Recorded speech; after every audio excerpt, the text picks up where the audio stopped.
Respected Indigenous leader Galarrwuy Yunupingu will launch one of the biggest native title claims in Australian history against mining companies he claims destroyed his land without permission. Matt Cunningham is at the Garma festival and joins me now live.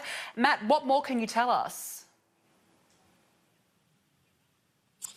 Well, Danica, Galarrwuy Yunupingu announced this at the Garma Festival during a speech this morning. Now, he says that he'll be taking legal action for native title compensation against those companies that basically destroyed his land, he says, without permission. Now, if you go back right to the 1950s when Namelco first set up base here in this part of northeast Arnhem Land, and then Rio Tinto, who followed on after them. Now, Galarrwuy Yunupingu says that those mining companies came in and destroyed this land without first consulting with his people, the Gumatj people. Here's a bit of Galarrwuy Yunupingu addressing the key forum here at the Garma Festival and talking about this legal action.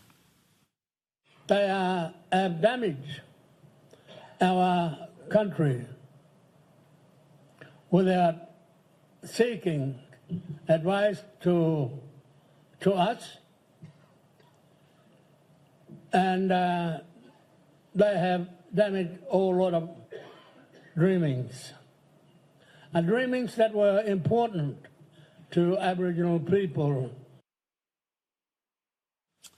Danica, this follows an historic decision in the High Court earlier this year. The High Court upheld a federal court decision that had awarded $2.5 million in compensation to traditional owners at Timber Creek. Now, what was interesting about that case was it was not only for the physical harm that was done to their land, but also the spiritual harm that was done to their land. One of the reasons that those traditional owners were awarded that compensation was because one of those traditional owners was able to tell the federal court of the emotional pain that he had suffered seeing sacred sites destroyed. And what was interesting about listening to Galarrwuy Yunupingu speak today is he told a similar story of watching sacred sites here in northeast Arnhem Land being destroyed by those mining companies. Here's a bit more of him talking about that.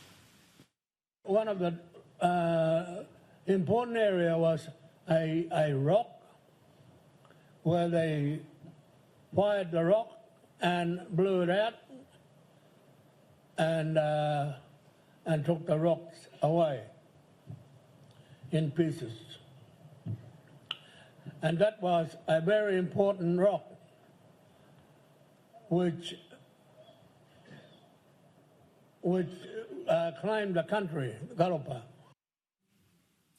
Danica, when you consider the Timber Creek claimants were awarded $2.5 million, that was for damage done on an area of land that was about 1 square kilometre. The area of land we're talking about here with this Gumatj claim will be significantly bigger. Galarrwuy Yunupingu was talking about the size of that land today, all the way from a site they call Gulpa all the way out to Gulkula, where I'm standing at the moment. That is an area of at least 40 square kilometres. So you'd imagine that that claim is going to run into the tens of millions of dollars, if not more. Of course, all of these issues are being discussed here at the Garma Festival that's being held at Gulkula on Gumatj country this weekend. One of the other key themes here has been the Indigenous voice to Parliament. We've just heard an address from Noel Pearson, the Cape York leader. Now, he has given a stirring speech. He basically said that the Indigenous voice to Parliament, if they want to win this battle, they need to win over the Conservatives. They need to talk about this from a conservative point of view and not be trapped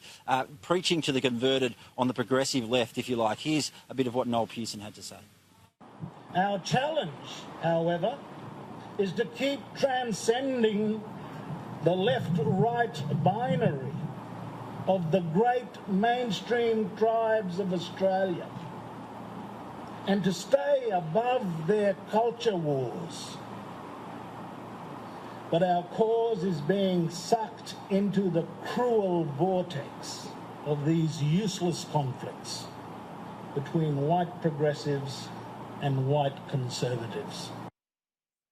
We've also just heard, Danica, from the Minister for Indigenous Australians, Ken Wyatt. He says one of the things the government's most concerned is putting to a referendum a question that would fail. He said that would end this push for constitutional recognition, possibly forever. All of these things are being discussed here at the Garma Festival. It is a very serious discussion being held, as it is every year here. A bit later on today, we'll also hear from the federal opposition leader, Anthony Albanese. We will endeavour to bring that one to you live here on Sky News. Matt Cunningham, live for us at the Garma Festival. Thank you.